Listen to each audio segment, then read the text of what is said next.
trainers, we combine in here discussion between client transformation and possibly transformation of a trainer, because I think trainers need to start to be honest with themselves as well. Because if after work they're going to eat McDonald's or for lunch they are having a box of chocolates or sugar because they lean, there is something wrong. Because how the hell can you understand a client, you asking them to do this and this and you're not doing by yourself? I'm not saying to be perfect, right? But at the end of the day, we're trying to hear the inspiration, and maybe that comes from my athletic background, that you're trying to be the best possible so people actually can get an inspiration and motivation from you. Maybe we completely agree. Work with trainers. Yeah, I completely agree. And I think it's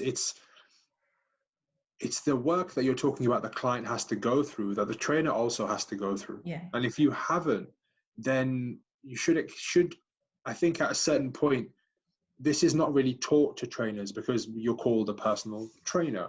But the work that you end up doing and the work that I'm very passionate about, I know you're very passionate about as well, it kind of, I don't think trainers have ever experienced it. They've never actually experienced what it's like to go through that kind of transformation. You may have gone to the gym and put some muscle on and gotten a bit leaner. Fantastic. Now you know how to control calories, but there's a whole wealth beneath that. There's a whole wealth of personal growth beneath that I think I'm thankful for my own journey that it's taught me these things. And, I was thinking about this morning and thinking I'm actually so grateful for all of the issues that I perceived in myself before. And there were issues because it's just meant that I could get better in so many different areas, and I could have much more self-appreciation and like self-love now, because what I got a process. The process is self-improvement, and we did it with, like you said earlier, it's not the barbell, but initially it comes into your hands and you realize I can be effective now. Fantastic. Okay, now I can improve this, then I can go and improve this, and I can go and improve that. But it only comes, the problem with the trainer sometimes is that nobody is questioning them on their lives, and then they don't look any deeper. So they're happy with the surface. But you and I both know it's so much more fulfilling a life when you actually look beneath the surface and see, oh, well, what else can I actually understand, and then go forward and just explore. Because once you explore it, you can start choosing and you can start understanding yourself so much better. It's amazing. Have you got any technique, Umar, that you could share with us about how to develop awareness? Have you got used by yourself anything?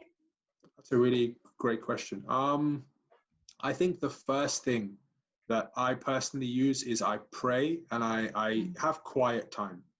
This is, I mean, if you're not religious, don't worry about it. It's not my place to tell you to be religious. No. But it is something that I can look at my day and say that there is distinct moments where I am away from the world and I'm quiet. Simple as that. And if you're just calling it what it is, I'm in my own thoughts, and I am holding myself in those times to a standard where, okay, now I have to be honest with myself. Can I be happy with my efforts here? If I can't, okay, I'm human, but I can work towards it now. And this is everything. It makes me so happy that, firstly, that I have the thought to self-improve, and then you get the opportunity. We have breath in our lungs, we have light on our faces, we can actually go and do something about it. So I'd say that tool for awareness is to just remove all the noise, because I don't think we realize, especially living in London sometimes. Are you still in London, Daria? No, right now we are in Spain. Oh, lovely. But we both lived in, like, yes, most of my life now, probably. No, do you know what? I drive around. I'm in Leicester right now. I drive in Leicester and I see crazy busy lives, and I just think you don't actually realize how fast your life is going. And in doing that, you never stop and think about how many things are just passing you by, and they're not actually getting any full attention. And the main thing that's passing you by is yourself. Yes. Is your own self, is the things that it's it's a shame, but definitely. I think it's beautiful suggestion here, Umar. And as you said, if you're not religious person, don't worry about prayers. But I think all of us have must maybe find a little space within ourselves, right? Because I think this is ourselves. You don't need to have a meditation room, but within yourself, to quiet yourself or calm yourself, to hear, as you say, your thoughts, and how this possibly transform into your emotion, and possibly how this manifests further into your body. So then you are able to know, okay, this sign and symptom comes as a result of this, and how we are going to address that. But also what you beautifully said, and I want to stress this out, we are just humans. And we are going to do mistakes, and we're going to have failures, and we're going to start one diet after another diet, training after another training, which is fine. As soon, I think, as you keep continuing progression and moving on, and you're growing and you're learning from your mistakes, and you start to ask yourself questions, okay, why this is not working, right? Those deep questions that you said, this is kind of that transformation beyond just body that we are talking about. Because as you said, we are just humans, and we're going to have fuck up days, right? And that's okay. That's 100%, okay. 100%. Yes. Recently I actually started properly, you could call it journaling, you could call it just writing down your thoughts. And it's amazing. It's the process of writing something on paper, taking it from here and just pushing it out of your head to see it objectively written down, and then not having it be busy in your mind, but actually just seeing it on paper, and then maybe having another few thoughts and another few thoughts. It's so freeing. It's so freeing. And I think for me, that's another thing that helps me a lot, is just having a moment of clarity and reflection in the evenings.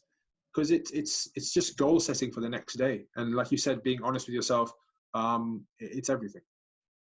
Yes, but it's also difficult, as we discussed, because I think we are not taught how to be honest with ourselves, because we're trying to impose on ourselves something who we are not very often, just because the requirements from, let's say, social media, right? And then you try and wondering, what's wrong with me? How can I make this better? And then, and I know this because I've got this problem, and I know many women will have, right? But then you're like, okay, there is nothing wrong with me. I just have to go and do it because I do this because it makes me happy.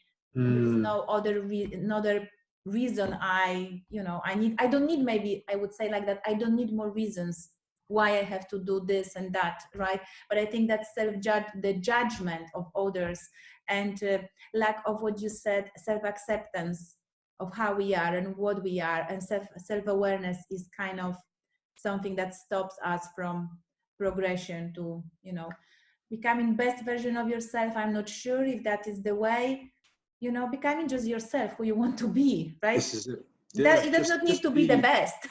No, just being myself is freedom, is ownership of your life. That's the real thing that we're going for here. And I feel like the social media, the massive social scene, sometimes you have so many different inputs around you that you cannot physically take that input constantly and then be also generating your own input.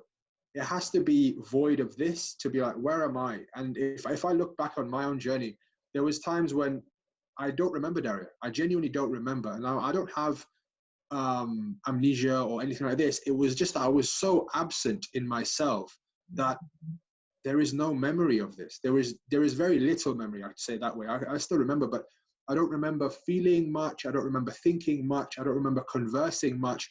And sometimes that's a good thing, because you're away from people and you're quiet. But sometimes, personally for me, it was a bad thing, because I was spending a lot of time avoiding stuff. I was spending a lot of time quieting the noise in my head, because if I went there, I had emotional issues that I just didn't want to deal with. And what I did instead was go to the gym and eat lots and just kind of push them to one side, but only through going through that and realizing, what am I doing? What am I actually doing? Like, what do I really need to feel happy in myself? And honestly, it's actually just a constant journey. Like I said, yesterday I had such a great epiphany with realizing that for a long time I didn't talk. For a long time I didn't talk, and for a long time I didn't express myself to people. So now when I get the opportunity to speak to someone like yourself and have a lovely conversation, it's genuinely a piece of joy for me. And this is what I want for other people to feel, is you have a voice inside you, but you need to go and find it. You, Omar, you are just amazing example of embodiment, and how weight gain, lack of expression of yourself, lack of being authentic and true with yourself, lack of having your authentic voice is manifesting as a weight gain. I've just finished the course Neuroscience of Change, and was lots of about this, what I've just mentioned. And I think people who wants to drop body fat, right? We know why I'm saying this, let's focus on body fat, not just weight, need to look at what is actually this fat consisting. And you will know that most of the time is not just food. They are stuffed emotions, and lack of expression of those emotions in a real time and present moment, that is actually becoming toxic and is hurting us. And that is what I always want to push. And I think sometimes people don't really, when they come in to see me, they don't think in that way, that thoughts can be as toxic as food you eat. Completely agree. Completely agree. Yeah. So I think we nail it here, so many levels, and I really wanted to have a very open conversation. So I'm really happy how this is going, because this is all about self-discovery for anyone who is listening.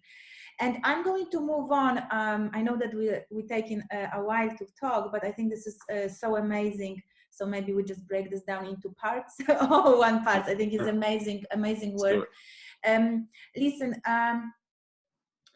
I want to comment, just whatever are your thoughts on this article that I've seen recently on Cosmopolitan, and has been posted and over-posted a lot on social media, about these 11 women and their relationship with body and wellness, and what health means to them. And they are, different bodies, different shapes, and I appreciate every single of them. But the conversation is tough, because it's being overweight is healthy, but loving yourself is important, accepting yourself is important. And I'm very in the middle, what we're supposed to support. I might have people who will disagree with me, but I think the being overweight is scientifically proven that is linked to many chronic health conditions, so we cannot really support that. But like I said, waking up in the morning and being obsessed with how much I weigh is not a great place to be, and not a great place to start your day. I cannot talk from this experience, because I've never been overweight. I can share my stories with my injury, which I think is also relevant. It's just different manifestation of my own emotional health in the past. But you can tell us from your own experience, how do you see this, Umar? That's really interesting. There's so many levels at play here, and I think you made me see it clearly when you initially asked the question. I didn't know what I was thinking, but when you said that somebody can be happy with themselves, full stop, but they can also be overweight, full stop. And I think this is the thing to look at is, okay, yes, you're happy with yourself, and that's something to be celebrated. The happiness is to be celebrated, but the example of excessive weight gain and the expression of your human being in another way is sad. Is sad, because if it's like okay, you want to indulge in happiness in one area, but there is somewhere else where you could have so much more, but you're just closing the door and saying no, thank you. And that's individual to people. You can completely say, look, I don't want any part of this, but for it to be expressed and marketed in a certain way, like to say that's okay, is dangerous, because it's giving image to people to say that I can have no care toward one part of my life, expose myself to, like you said, very many health conditions, very many social issues around, like all the things I experienced, loneliness, not fitting in, all these things, that being very unconfident in myself. But the what I should do is I should celebrate this.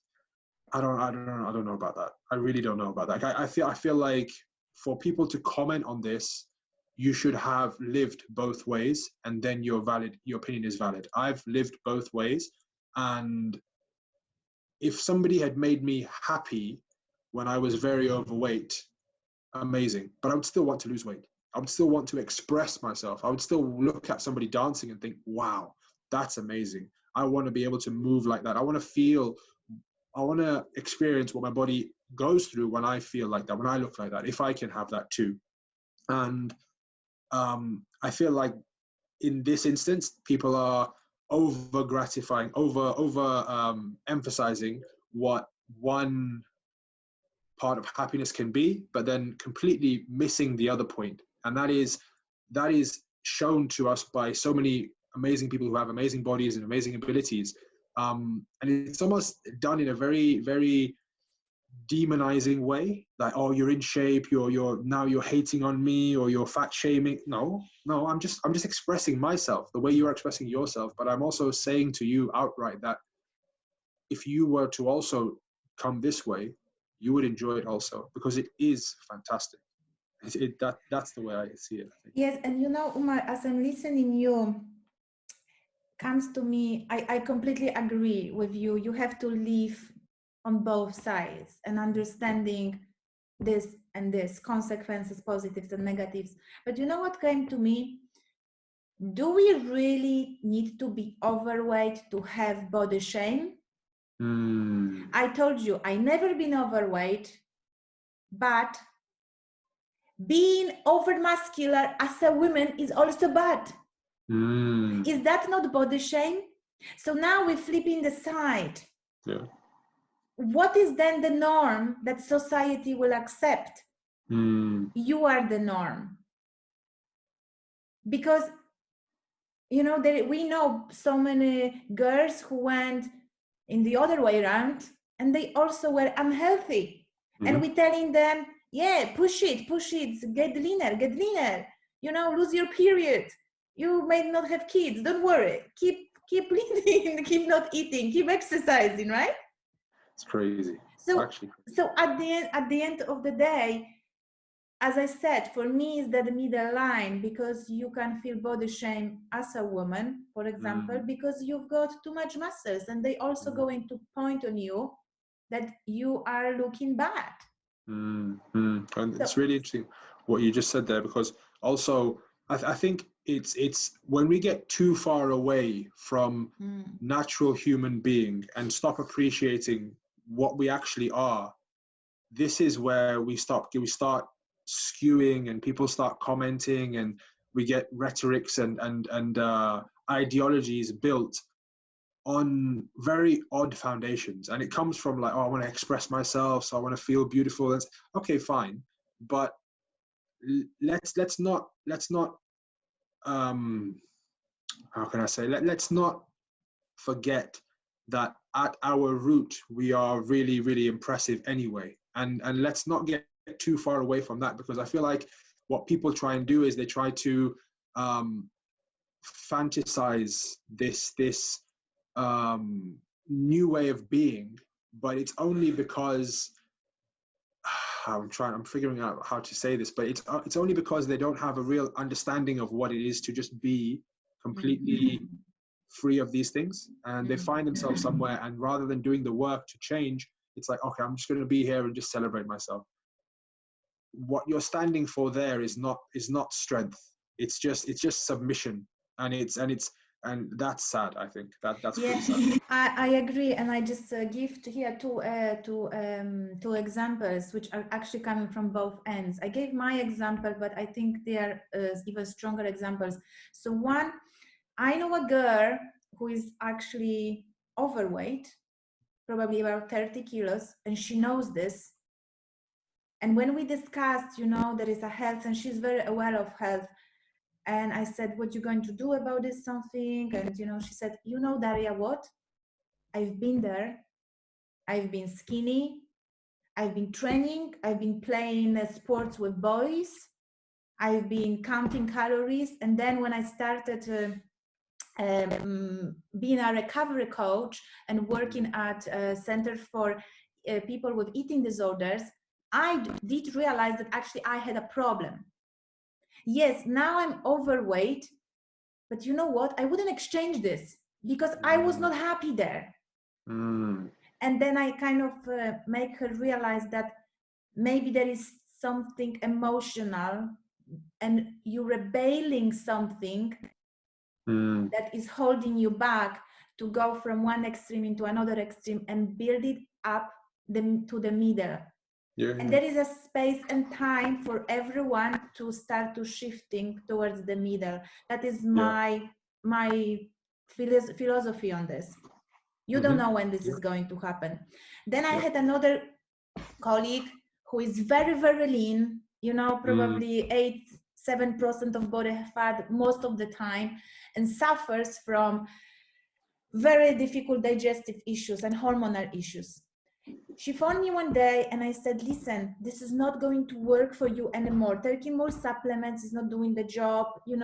In my opinion, you need to go address your emotions. She got upset at me. She said, you don't know anything about this. What you can say. I said, yes, because I've been internalizing my journey for many years. So not many people knows what I went through post-injury.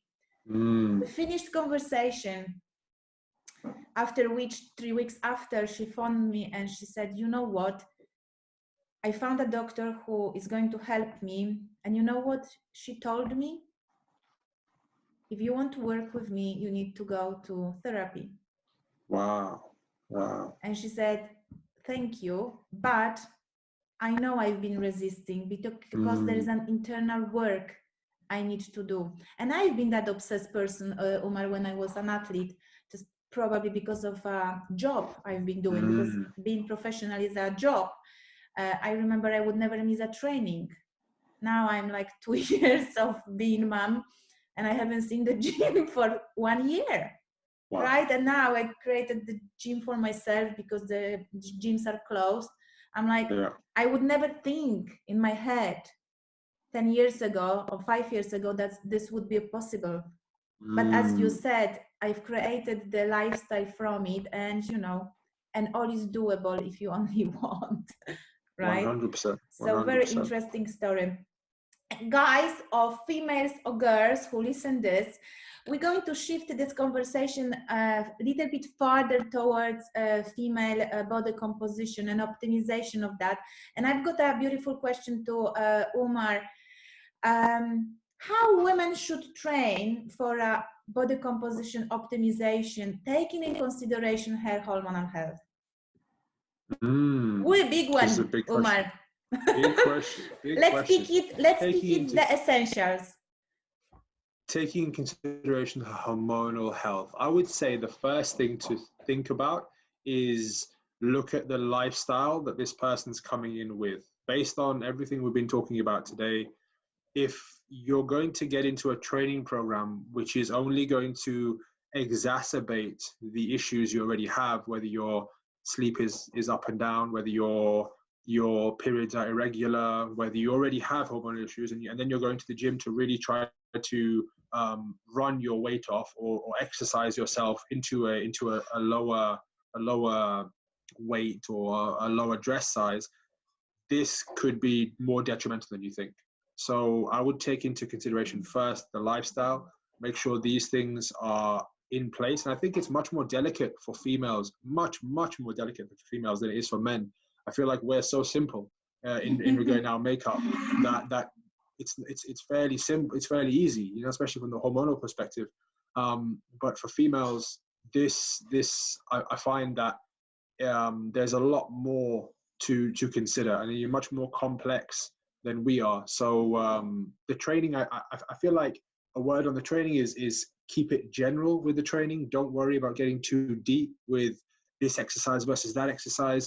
Just make it holistic. Make sure your core is strong. Make sure your technique is good. You're adhering to tempo. You're not doing anything unsafe, and there's going to be progress in the right ways. But I think the main thing is to not think that you're going to out-train a bad lifestyle, especially if you're a female. I think it's much more detrimental for a female to have a bad lifestyle because of all the other things that play than it is for a man. So yeah, that's what I would say initially. Would you think that a female who knows and is aware that she has issues with eating, emotional eating, would you think or suggest that she actually create much more balanced nutrition or menu for herself, or the trainer does, instead going directly into calorie counting because the end result has to be fat loss?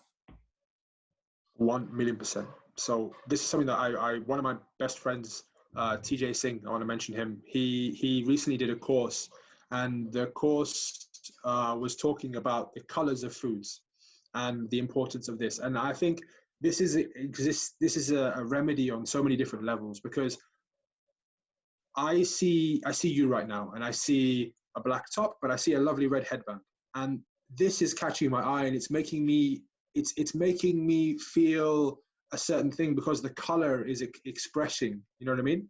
And I feel like just that point on its own, to see a plate that has something blue, something green, something yellow, something red, and it's just vibrance, you know, it's vibrance that life needs vibrance, it needs color. We look at like a rainforest and everything is flourishing. Why? Because it's all in balance. There's this, there's that, the other. And I feel like we void that point when we just look at a piece of chicken and some rice, and we look at a piece of fish and some cauliflower. It's like, where is the life? Where is the vibrance? You know, let's address that first and give the human being some more nourishment in other ways. And then the calories is easy. The calories is simple because it's just mathematics. But let's not lose that point.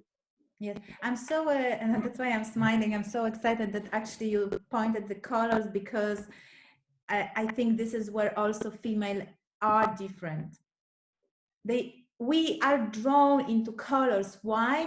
Because that is the flow chakra that we move in. We move in root, flow, fire, truth, insight, right? Our spiritual self. We move in all 7 chakras because we put in colors into our place. If we just stuck in with rice and chicken, and we telling women now go and lift, and we don't tell her express yourself, maybe play piano, maybe create beautiful relationship with your partner, maybe have that piece of dark chocolate, maybe have more water, maybe drink that extra tablespoon of essential fatty acids, we actually going to block her into her root. Root chakra, which is red color, is very much linked to masculinity. And women need the other side, right? And I think that is maybe the reason also females are very stagnant with idea of doing a weight training, because it's bringing them into the rooting side, right? So I think, as you mentioned, the colors, but then we need fiber, we need all phytonutrients. We have different way fat is distributed as well. We need to move our estrogen around. and that is needed for our gut health support. So Absolutely. I agree 100% with you on that, Umar. 100%. Are we okay? Are we okay? Oh, 100%. We're good. We're good. I'm just going to move into my room. So, good, Umar. We have a little bit more to go. I really enjoyed the conversation, and I think would be nice to finish. But this never was easy and short conversation because it's so many layers of female health. So Umar, let's 100%. Kind of say it. Simple training, addressing the lifestyle, looking at your plate that is rainbow, and don't worry about, not that don't worry, but don't be obsessed about the calories. Yeah, that's it. 100%. Plate full of beautiful colors, I think you're going to fit your macros very well, right? Yeah, I think appease the organism. This is the way you're looking at it, right? And like you said, a female and a man are very different things. Not that it's not to say that men don't need this. I think we definitely do, and we don't explore this enough. But women are, I feel, on the whole, are much more in touch with this side of themselves. And when I've personally seen examples of this recently in my life where I see somebody who is very fulfilled and very vibrant, and I can look at their life and say, okay, well, these are the pillars that are keeping them there, and color is ever present, and it's celebrated. You know what I mean? I think that's something that we can really we can definitely look to, that we don't look to enough in usual circles of restrict calories and have this many grams of this and this many grams of that, and yeah, it doesn't work the same way, I don't think. This actually fitting further in our question, what are the essentials that are missing of body transformation, right? Yeah, teaching people, women in that case, we're discussing how to look at food once they finish their transformation. But still, I believe that transformation should not include deprivation, because that is a little bit danger, right? Umar, there are any lifts, like weight lifts, right, that you feel are going to optimize female performance at training or at the gym?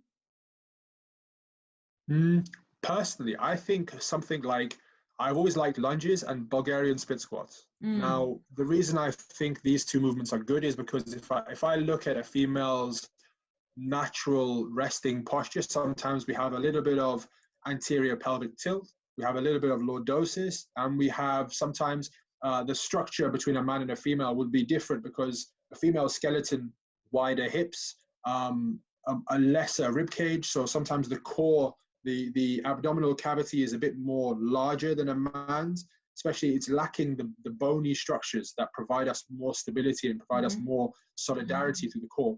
A movement like a split squat or even a lunge, I feel like it exposes the center of the body as well as the lower body as well. So if we can get these two things in one movement and teach somebody how to have a strong, stable core, and then have a strong, stable pair of hips, glutes, hamstrings, legs, I feel like it gives the human a much more stable base. And then you can flourish into a big, lovely tree. You know what I mean? Rather than like looking to a leg press or looking to, I don't know, a shoulder press or something, I feel like that's the route for me. It's so interesting because you explained this very beautifully and very technically as well. But I always say, if women have strong glute, strong legs, but not just quad, right? Or just, yeah, most of the time would be the quad. Hamstrings is often like kind of left. They are going to actually have strong core because those muscles are kind of overlapping and linking at some point. So this is the way I would be training myself, and this is the way I would be training a female, definitely balancing towards the more leg sessions, which are engaging everything from the chest down, also upper body, right? You have to hold yourself, you have to hold your posture, right? Keeping your rectal spine. But I think that's are the moves as well. Lunges, forward, back, Bulgarian squats. I think, you know, sometimes deadlifts. Totally agree. deadlifts are fine Yeah. for women, I think. You know, I think if female is in an emotional roller coaster, I think are not that stable for her emotional health, because impacting so much the lower back. That is my personal experience. I would much faster go into squat, which I feel much more rooted again than exposing my lower back. And to be honest, when I'm starting to think of that, flow is that side of lower abdomen, look, lower spine, which kind of, you know, as we enroll in this conversation, would actually make sense why the deadlift would impact the lower back, and it's nothing related to the technique right now. It's just emotional health affecting the way we are lifting weights. That's really interesting. So yeah. Umar, is not that about life changing at the end, the deep core of the body transformation? Say that again, Daria. Say that again. It's not that about it. I would say like that. I read now here. It's not that body transformation at the deep core. It's about changing your life. 100%. 100%. It's about looking at all of the places in which you live, all of the environments in which you operate, and just being very honest with yourself. Is this how I want to conduct myself? If there's something that needs to change amongst this, then we've got to look at it all. We can't just look at one thing. And what does it give you? What do you want to receive? What do you need to receive from weight training, from cardio, from social interaction, from your own quiet alone time, just for you to be happy with your own existence? It's silly to think that us as human beings, we're such complex things that we could just chase one thing. There's many things at play here. Many aspects, right? And doing the assessment of the root causes, what brought you there in the first place, is also very good start. And I think there's lots of communication here towards the audience about awareness, about your presence, about that inside joy, and as you said, is energizing me. No, it's kind of fulfilling me when I go to the gym, right? But it's that different level of fulfillment. It's superficial as well. We all want to feel nice and fun on the mirror, right? But ultimately, as we discussed at some part, you can be overweight, or you can be very lean and muscular. You can be very skinny. You can be tall. You can be short. You ultimately have to feel good with yourself, but then try to balance whatever other triggers you've got, instead just focusing on one part of your life that you're feeling happy about. 100%. Umar, that is amazing. And my last question to you is, where can we find you? How can we hear about you and your work, and and how do you operate those days? So you can find me mainly on Instagram. So my Instagram handle is Umar Malik _91. Soon I will be working out of a gym called Pioneer Health and Fitness. So that's something else you can find on social media. Some very, very exciting work being done at this gym. And yeah, that's me for now. But I'd love to do this again. I'd love to have you on our podcast. There's another thing I need to mention is that we also have a podcast. So me and one of my best friends, Gurinder, we have a podcast. It's called Evolve, Achieve, Thrive. And it's very, very closely linked to what we've discussed here today. Lovely conversation, Daria. Thank you very much. Yes, that's why we are talking. I just only wanted to say, I didn't know if I should, but I will. I would like to dedicate this podcast for passed away recently Mike Porter. Umar, first podcast I've recorded with Mike about body transformation was with Mike. He was a very dear friend to me, and he was a person who really knew about the body. He unfortunately lost his game with the mind. And as we discussing, there is much more to the body than just body. But I'm very happy that was part one, Umar. when I recorded this with Mike, and there was always part 2. And there is a reason that the part 2 was waiting such a long time, and that you are the host of the part 2, because the idea of part 2 always was talking about further holistic body transformation. But I would love that everyone listen Mike's podcast, because despite him doing his bodybuilding, he always was talking about other core principles of Porter principles, and there's definitely much more than just calorie in and training. So I hope that guys, I finished a little bit sad, but at the end, and I'm shaking a little bit, but I think we have to keep talking about good people who somehow changed the industry as well and brought something to other people's life, like to mine as well. Sorry. My apologies, Daria. My apologies. Sorry. No problem. No problem. Good, Umar. So thank you so much, and we are staying in touch. And yes, that is long podcast, but I will be probably break it down for 2 parts, so people can enjoy it. Beautiful listening. Lots of love. Thank you. Bye, Umar. Bye. Thanks. Bye.